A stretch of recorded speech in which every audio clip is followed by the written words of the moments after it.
Bagi saya, kalaupun Kang Ubed dituduh sebagai bagian dari kaki tangan salah satu konglomerat atau tokoh-tokoh politik yang haus kekuasaan katanya, ya diuji dong. Kita punya lembaga hukum, jangan dipotong di tengah gitu.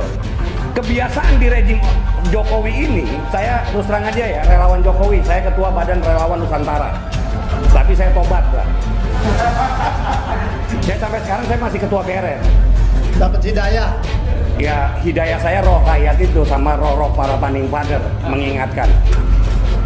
Nah, bahayanya dari rejim hari ini, setiap ada laporan warga negara dihadapkan dengan laporan yang baru, proses penegakan hukumnya tidak pernah jalan. Ya dikit-dikit lapor kok dikit-dikit gitu loh. Dan harusnya kan lapornya yang lebih substantif. Maka saya lihat bahwa apa yang dilakukan oleh kawan-kawan yang kontra terhadap Kang Ubedillah itu adalah kawan-kawan yang sudah tidak punya nilai dan semangat perjuangan, bahkan penegakan kebaikan, kebersihan pemerintahan di Republik Indonesia ini. Kita harus belajar yang namanya bagaimana menghargai good governance dan clean government. Jadi sekali lagi saya mengatakan, pertama, laporan yang dilakukan Ubedillah Badrun itu adalah tanggung jawab warga negara untuk ikut serta dalam pemerintahan, dalam mewujudkan good governance dan clean government. Lebih dari itu, mewujudkan cita-cita proklamasi. Lebih dari itu, mewujudkan tujuan bernegara untuk kesejahteraan bersama, bukan kesejahteraan para pejabat saja. Yang kedua, laporan terhadap Ubedillah Badrun harusnya dilakukan sendiri oleh orang yang merasa dicemarkan nama baiknya. Kalau dulu di zaman kami mengkritisi kekuasaan Orde Baru, itu kita akan berhadapan dengan kekuasaan. Kalau hari ini enggak, kita dihadapkan dengan kawan kok. Dengan saudara kita sendiri, terlepas kenal atau tidak kenal, tapi itu saudara sebangsa yang notabene dia punya saudara juga yang mengalami seperti tadi kawan Indra sampaikan, bagaimana negara tidak mampu mengurus kebutuhan pokok rakyatnya. Dalam hal ini misalnya sembako, kesehatan, pendidikan, dan lain-lain. Bohong kalau ada orang bilang bahwa negara ini baik-baik. Kalau kita tidak pernah, kecuali kita tidak pernah bergaul dengan tetangga, keluarga, sahabat kita. Pasti keluh kesah di WhatsApp itu pasti keluhannya nggak jauh beda tuh. Susu belum bayar, kontrakan belum bayar, listrik mau mati. Apa kan pertanyaannya begini, di tengah situasi yang begini, apakah ini yang kita maksud perjuangan 98? Kan bukan. Nyatanya juga di balik itu ada orang-orang, segelintir orang ya, itu melakukan tindakan kolusi. Jadi pelaporan ini justru bagus ya, pelaporan yang menurut saya proporsional saja. Itu satu. Nah, bagaimana ketika dia yang melaporkan ini dilaporkan? Nah, pertama ya, polisi harus ketat. Pertama, yang melaporkan harus yang bersangkutan, jangan orang lain. Kecuali kalau itu lawyernya is okay lah, ya kan? Berarti kan diberikan surat kuasa, tapi jangan orang lain melaporkannya. Kalau orang lain bisa melaporkan, waduh gawat. Nanti kita semua pejabat publik tidak bisa dilaporkan karena dia secara punya pasukan sendiri. Dia bisa menggerakkan orang lain untuk melaporkan balik. Harusnya yang melaporkan adalah yang bersangkutan. Harusnya begitu.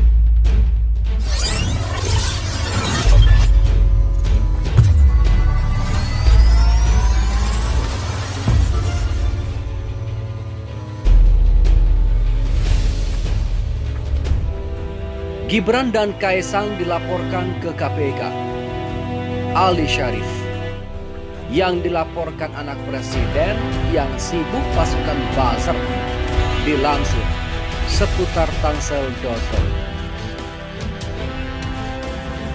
Dua putra Presiden Jokowi, Gibran Rakabuming Raka dan Kaesang Pangarep resmi dilaporkan ke Komisi Pemberantasan Korupsi atau KPK pada Senin 10 Januari 2022. Gibran Rakabuming dan Kaesang Pangarep dilaporkan atas dugaan tindak pidana korupsi dan atau tindak pidana pencucian uang atau TPPU dalam dugaan relasi bisnis anak presiden dengan grup bisnis PTSM yang diputus bersalah dalam kasus pembakaran hutan. Dilaporkannya Gibran Rakabuming dan Kaesang Pangarep membuat sejumlah netizen menyerang pelapor Ubaidillah Badrun.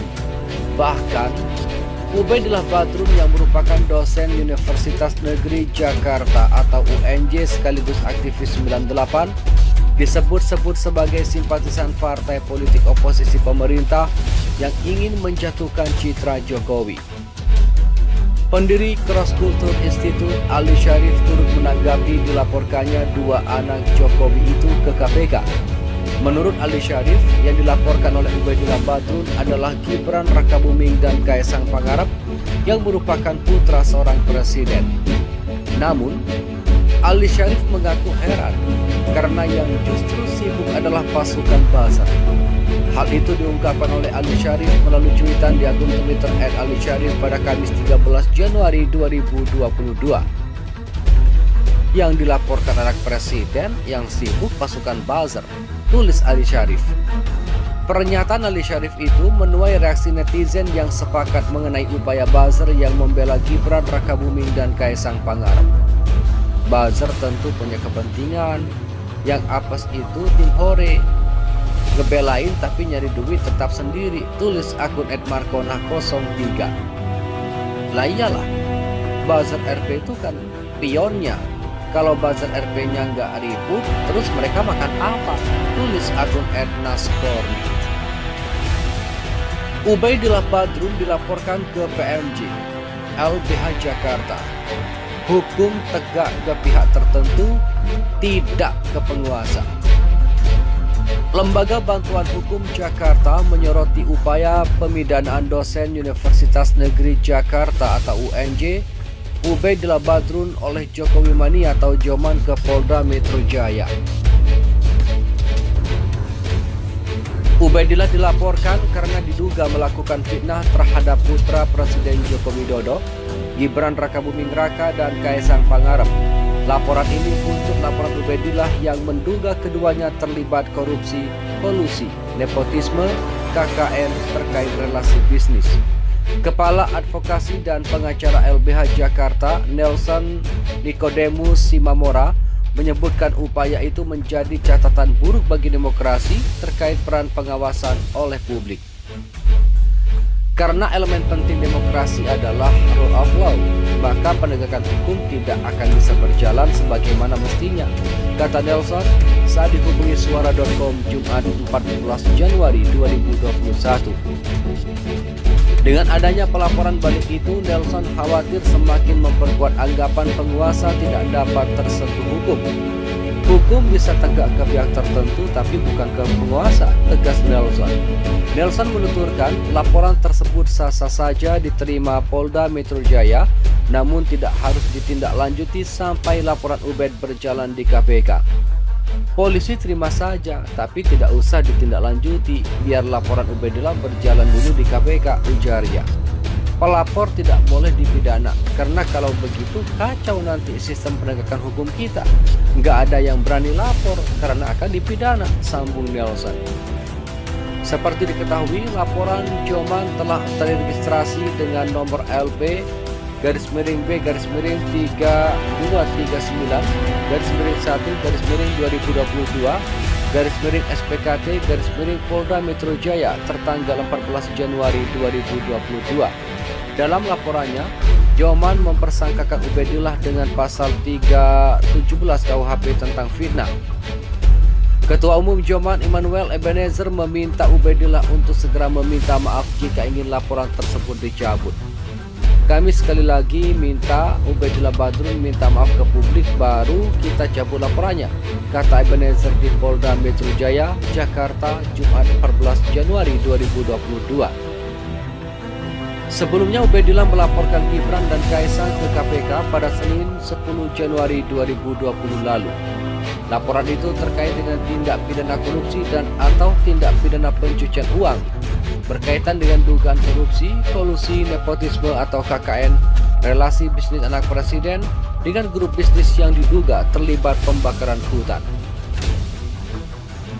Di samping itu, aktivis yang tak dukung usut dugaan KKN anak Jokowi diminta ziarahi makam Soeharto. Minta maaf. Langkah dosen Universitas Negeri Jakarta atau UNJ Ubaidillah Badrun yang melaporkan dugaan KKN dan tindak pidana pencucian uang atau TPPU anak Presiden Jokowi, Gibran Rakabuming dan Kaisang Pangarep seharusnya didukung. Demikian pendapat juru bicara Presiden RI keempat Abdurrahman Wahid alias Gus Dur, Adi Masardi, soal relawan Jokowi Mania atau Joman melaporkan Ubaidillah Badrun ke Polda Metro Jaya lantaran dituding mencemarkan nama baik. Adi menyarankan agar mereka yang menentang langkah Ubaid namun mengaku sebagai aktivis untuk segera menziarahi makam Presiden kedua Soeharto. Ziarahi makam Pak Harto. Jika ada yang ngaku aktivis 98 tapi nggak dukung Ubaidillah Badrun berantas KKN. Sindir Adi melalui unggahan di akun Twitter miliknya Jumat 14 Januari. Mengapa harus berziarah ke makam Soeharto? Jelas Adi agar bisa meminta maaf telah menuduh keluarga Soeharto telah melakukan korupsi, kolusi dan nepotisme atau KKN, bahkan hingga melakukan demonstrasi ke jalan. Di demo besar-besaran. Mereka itu pendemo daya ingat pendek, ujar Adi kembali menyindir.